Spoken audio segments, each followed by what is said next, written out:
Tensions remain high between the U.S. and Russia over Russia's military buildup near the Ukrainian border. NATO defense ministers say they're concerned that Russia could try to take over Ukraine. They say Russia has built up the largest concentration of forces in Eastern Europe since the Cold War.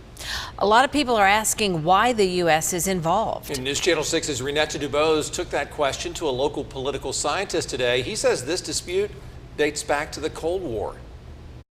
Augusta University's Craig Albert says back when the Soviet Union became Russia, leaders felt NATO, an intergovernment military alliance, was a threat to Russia because it was established as an agreement against Soviet aggression. But he says today there have been two major NATO expansions, and to Russians, this appears aggressive. The U.S. and NATO sees it completely opposite.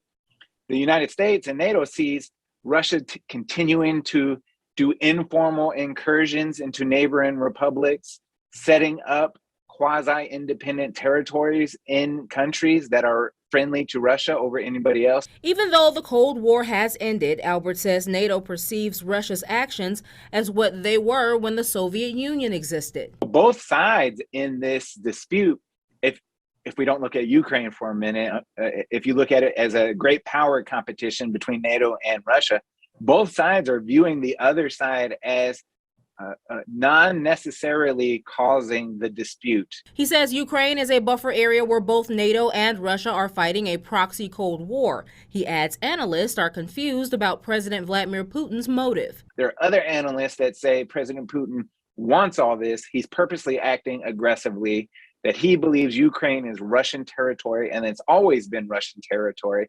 Albert says Russia has been increasing its troop presence for a year. The situation became more serious about 3 months ago. But Craig adds at this time there is not a direct threat to our homeland security. But he says the worry is that the U.S. will appear to lack the power to calm situations down. He says there are very few solutions to the problem, such as giving in to Putin's move to get more territory for Russia. The other is hard deterrence. Russia, if you do this, there will be severe consequences. In Augusta, Renetta Dubose, WJBF News Channel 6.